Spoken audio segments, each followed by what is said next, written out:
catch it. We were going to put a spot tag on it. But another one was 200 pounds. Got that on an accurate 270. That was a real nice spot. We filmed that. But today there was just no drift out there. Battery charger went out on us, so we got to get installed on that. But yeah, he just murdered us out there and no drift at all. But with the drifts up, we've been getting about one every 15 to 30 minutes. But they're all just the little bitty pups, and we just been tagging them and releasing them. And they can catch most of them because they're so small that they don't put out much of a fight. And I don't know if you guys know, but the makos that are here, this nursery that's here, they're all juveniles. They can reproduce till they're 7 foot, 200 pounds, the males. And like halibut, white sea bass, and stuff like that, you don't generally harvest that unless it's had a chance to reproduce first. And same with the females, they have to be 8.5, 9 feet before they can reproduce, so it's best to leave those alone too. And on the state does a lot of great management on a lot of the species, the indigenous species, and they're doing quite nice. But on the federal management with the highly migratory species, the pledges, like the big game, the makos and threshers, stuff like that, they're not doing such a good job managing yet. They don't have size limits on them, and they're the most susceptible to overfishing because they're so slow to grow and they have such a low reproduction rate. And it's best to let all those juvenile fish go unless they've had a chance to reproduce first. I mean, it just makes good style management.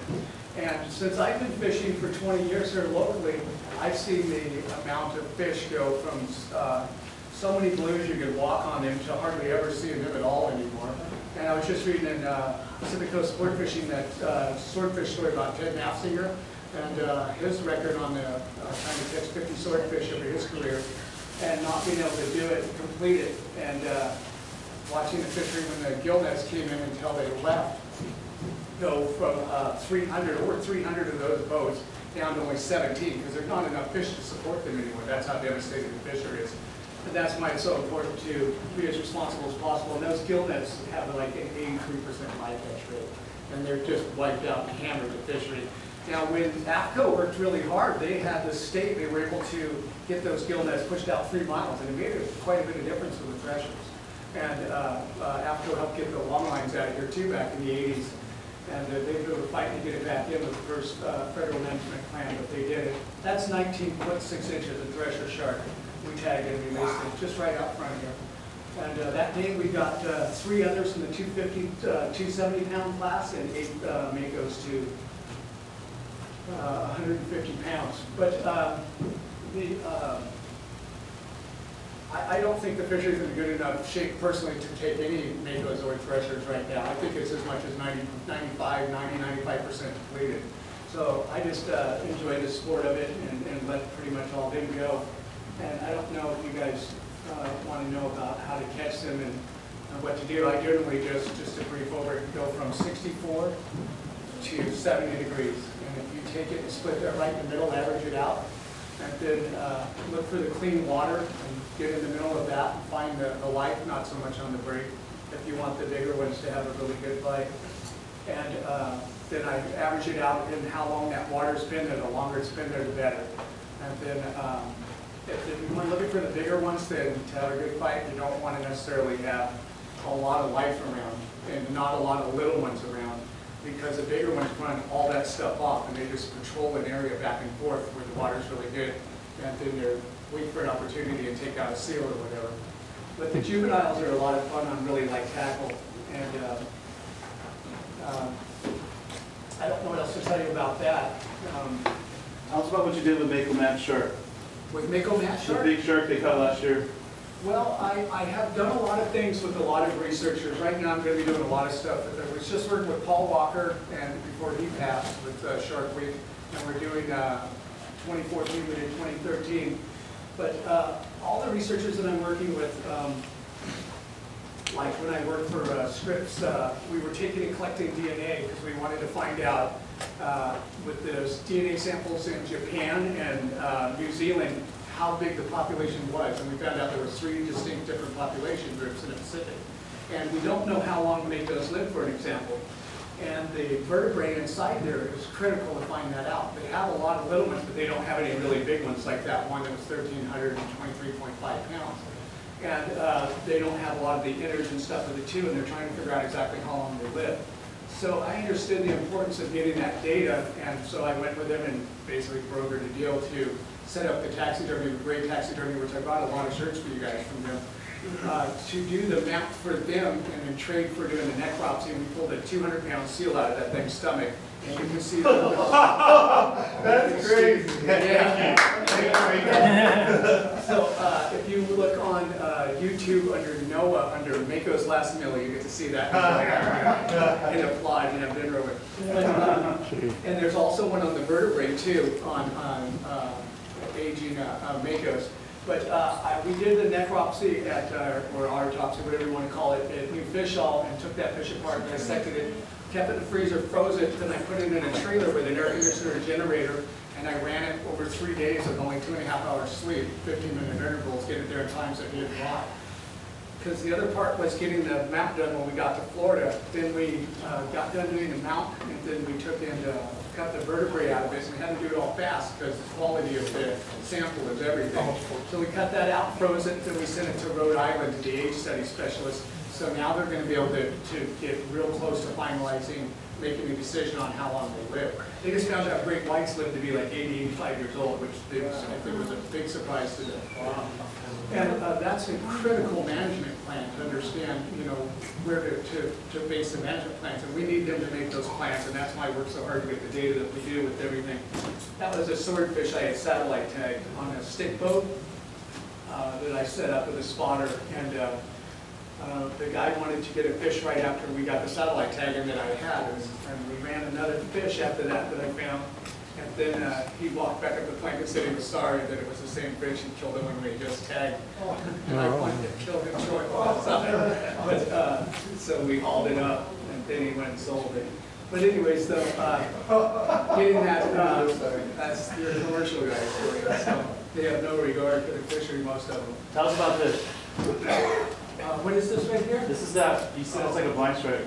Oh, I was at the Osborne Bank drifting eastward, and I was slow trolling for swordfish. As you can see on this rod here, at 1,000 feet with 12 baits out, squid that big, spread out over 25 feet each.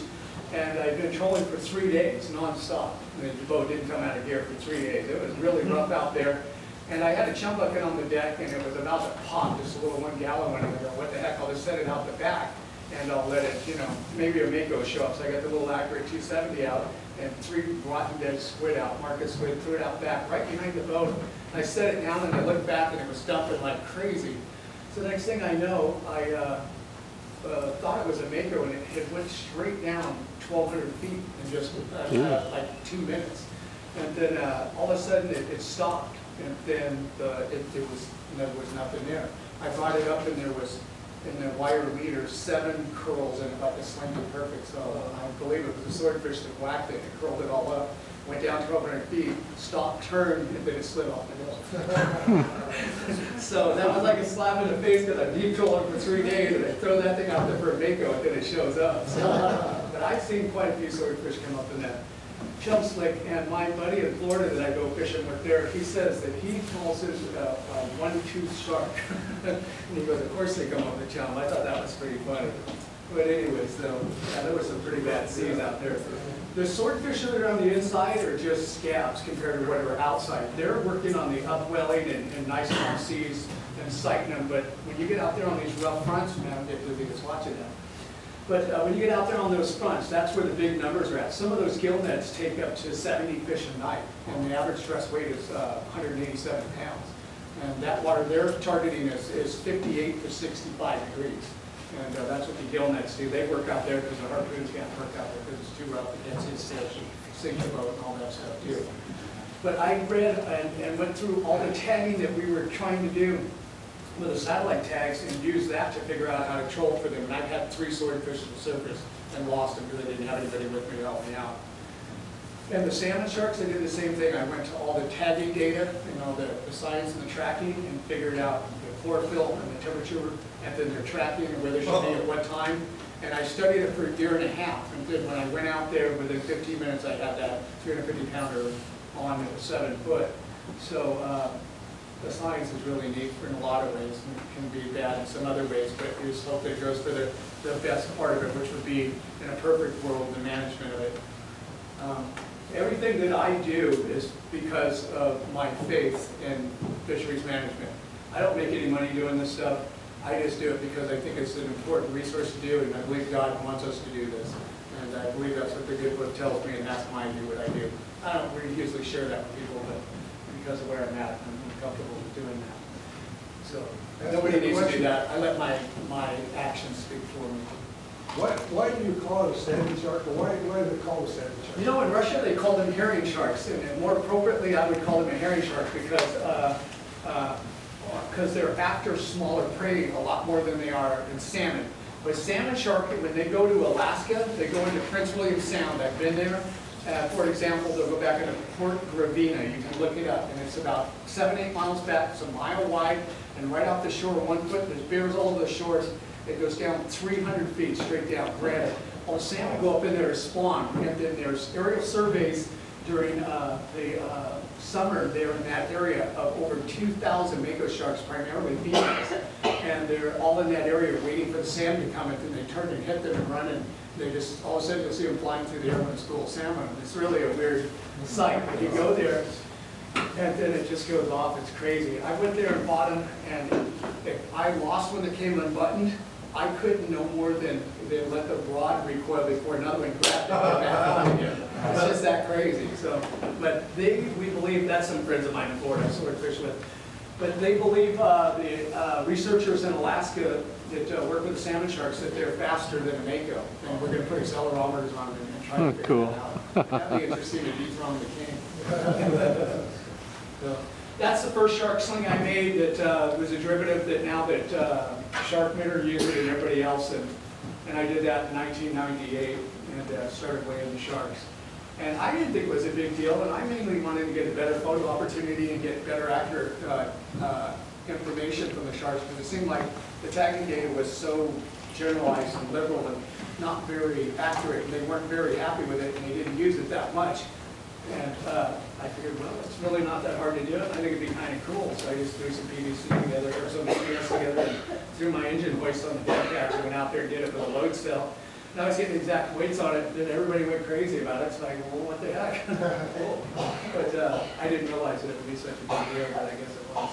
But it's just fun and exciting to do it. So, and it turned out to be very resourceful for large fisheries management resource tools. So. Well, that's my little skipjack. So, Tell us about Guadalupe and doing that with the great whites.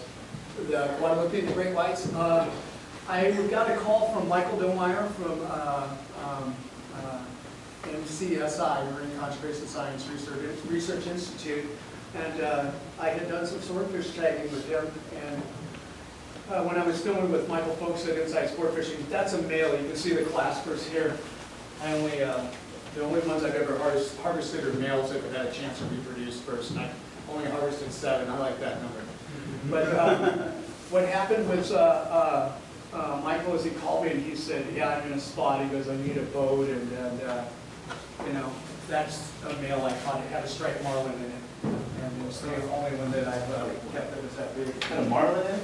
Yeah, and it had, that was according to Noah. They did the necropsy on it. And it was, that male was the female well over 1,000 pounds. I think she was like 1,300. And nobody believed me that there were fish that big. And back then, when I caught that in 97, I think it was, the largest fish at that time, I think was 740 pounds. And they believed only larger minnows were on the East Coast. But we got babies, where do they come from? Yeah. But anyways, though, that's 7 foot, 100 pound Humboldt squid catching them off San Lucia Bank. But Michael called me and he said he needed a boat to go there to Guadalupe to tow behind the islander and catch the great whites by hand and bolt the spot tags on it. So I called my friend Clay at Davidson Boats, and he gave us the 19-foot Albie, and we took it over there, and he finished it up, and we towed it behind the, that's the guys from the Wild Boys, better known as Jackass. Anyways, they wanted to swim with sharks, so I obliged them. If you want to be chummed, okay. But anyways, though, so we went over there, and what we were doing is we were trying to find out, most of the tags only last for a year. We wanted to use the tags that will last for 6 years. So the only way to get them on there is bolt them onto the dorsal, because the other ones, the attachments just don't last, because they're so rough with each other, and with what they do, they end up breaking off. So we had to bolt them on, and the only way we could do that is catching them. So we used 110-pound yellowfin tuna. We cut 3 pieces, use it for bait with a hook this big. And then it took off, and on its first run that I was holding the rope with the 5/8 line, it blew the sleeve off a brand new pair of welding gloves, and one of the fingers almost all the way. That's giving you an idea how hard it pulled. So we got it up alongside the boat. The first one, it was 3,000, the second one was 4,000, and the last one was 4,500 pounds. And they're females, and they had bite marks on them, so we knew they had recently mated. And that's the only place that they interact with males in this area. So we know they're breeding there. So once we saw ones that looked like they had breeding because they had bite marks on them, a telltale sign.